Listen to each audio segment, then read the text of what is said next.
Muncul pendapat terkait dengan kasus dugaan skandal yang melibatkan nama Ridwan Kamil dan Lisa Mariana.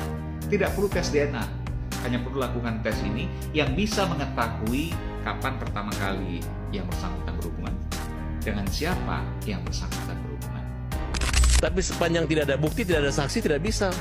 Tidak bisa dia mengaku bahwa aku pernah tidur 2 kali begini-begini, nggak bisa gitu. Nanti dia ketika dia diperiksa, dites sama dokter ahli, nanti ketahuan kok. Dia perawan usia berapa, ketahuan. Oh, itu bisa kelihatan? Pasti ketahuan. Dan bisa ketahuan dia minggu lalu habis berhubungan dengan laki-laki ini, kalau misalnya dia mengatakan ini masih bisa ketahuan.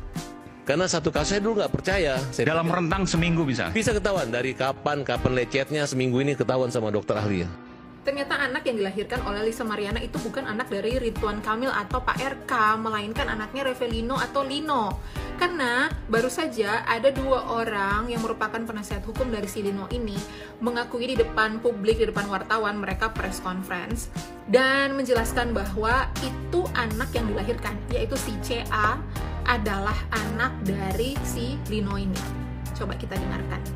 Klien kami atau yang biasa dipanggil Lino sangat yakin dan memastikan dirinya 100% sebagai ayah kandung dari balita yang berinisial CA yang selama ini diklaim sebagai anak Ridwan Kamil oleh Lisa Mariana.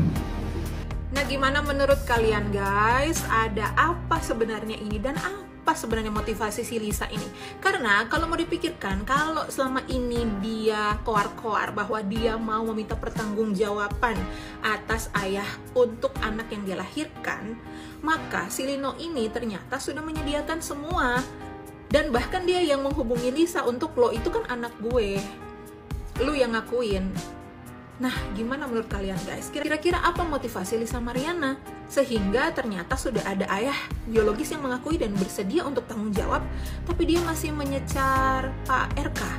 Bilang katanya ada bapaknya dari anaknya itu yang ngaku anaknya Ridwan Kamil itu guys. Masya Allah, ada orang yang benar-benar mau ngakuin anaknya malah ngaku-ngaku lagi bahwa Pak Ridwan Kamil katanya itu bapaknya. Masya Allah, itu tindakan apa itu kalau kayak begitu?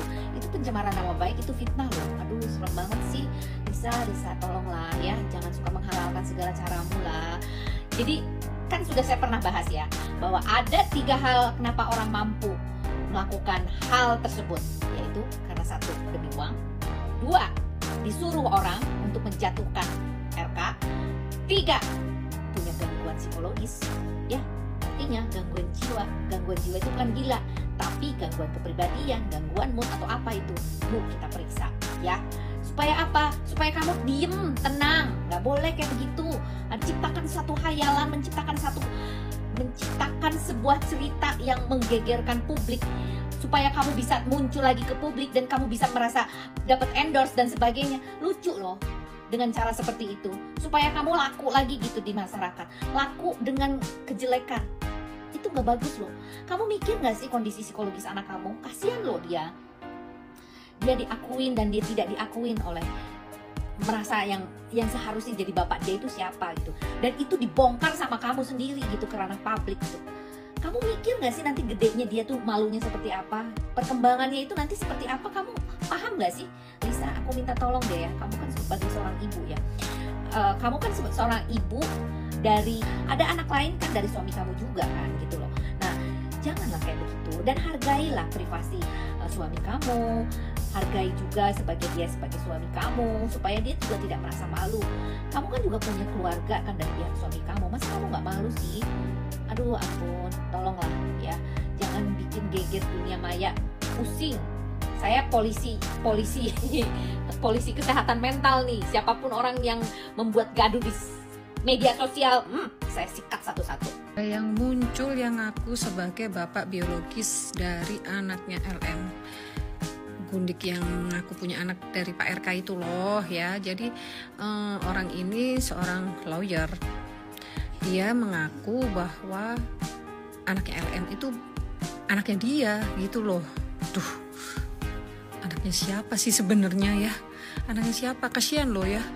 Dan sekali lagi, yang paling tahu siapa bapaknya, ya ibunya lah. Ibunya pasti tahu kok itu anaknya siapa, itu dia pasti tahu gitu. Nah, dan ini yang terbaru, Pak RK melaporkan LM ke Mabes dengan dugaan pencemaran nama baik. Macam-macam lah itu, apa itu laporannya itu macam-macam. Akhirnya Pak RK melaporkan, ya akhirnya muncul ya. Ya memang kalau merasa nama baiknya tercemar, ya emang laporkan aja. Jadi akan tahu mana yang benar, mana yang enggak. Karena si LM ini kan juga udah menceritakan, walaupun mungkin ceritanya itu berubah-ubah ya, tapi dia menceritakan bahwa dia yakin 100% anaknya itu adalah anaknya Pak RK. Nah ini Pak RK melaporkan si LM. Ya kita tunggu mana ini yang benar. Ya terlepas dari apa yang sudah mungkin pernah dilakukan Pak RK katanya gitu ya, diduga, ya setidaknya satu persatu sudah ada titik terang ya kan. Nanti juga akan tahu anak itu bapaknya siapa. Karena jujur di kasus seperti ini itu yang paling kasihan itu adalah anaknya. Apalagi ini ibunya tuh udah ribut bahwa itu anaknya Pak RK. Kalau udah ribut, jejak digital itu nggak mungkin hilang. Kasihan nanti anaknya kalau tahu. Harusnya itu si ibu ini ya, walaupun dia yakin atau bagaimanapun lah keyakinan dia bilang minta keadilan untuk anaknya. Pikirkan bagaimana ini nanti dampaknya ke anaknya gitu loh. Jangan jadi orang yang egois. Kalau seorang ibu itu harusnya memang rela berkorban untuk anaknya, tapi ya harus dipikirkan gitu loh. Gimana ini nanti dampaknya ke anaknya itu bagaimana?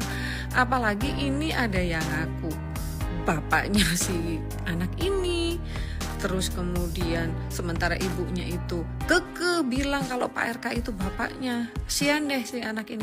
Ya mudah-mudahan dengan adanya laporan ini nanti akhirnya kan akan terungkap mana yang benar gitu loh ya. Ya sekali lagi memang yang paling tahu siapa ayah biologis dari anak itu ya pasti ibunya.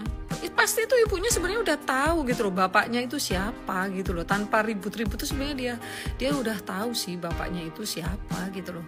Ya mungkin karena tahu lah ya Pak RK itu pejabat, mungkin ya donatur, lumayan bisa mensupport hidupnya. Akhirnya dia bikin ribut. Kalau mau si cewek membuat laporan polisi pencemaran nama baik karena dia di medsos dituduh telah hamil dari orang lain jauh sebelum mereka nginep di hotel di Palembang. Ya, berarti tuduhan pencemaran nama baik yaitu dihamili orang. Nah, itu karena itu undang-undang ITE, ya. Itu sudah mulai babak perempat final. Inilah nasihat pengacara senior kepada para pengacara-pengacara yang muda, ya. Oke, itu kalau bagi si cowok, do nothing, don't do anything, karena Anda dalam posisi tidak bisa apa-apa sekarang ini, ya. Karena kalau Anda bergerak, Anda melaporkan duluan, tes DNA, nanti kau bisa kena. Oke. Kembali kepada si cewek, begitu sudah LP-nya diterima tentang tuduhan telah hamil dari orang lain, langsung minta kepada polisi agar dilakukan tes DNA. Siapa tahu putrimu menjadi salah satu ahli waris, karena menurut putusan Mahkamah Konstitusi, anak di luar nikah kalau DNA-nya sama dengan bapaknya berhak warisan.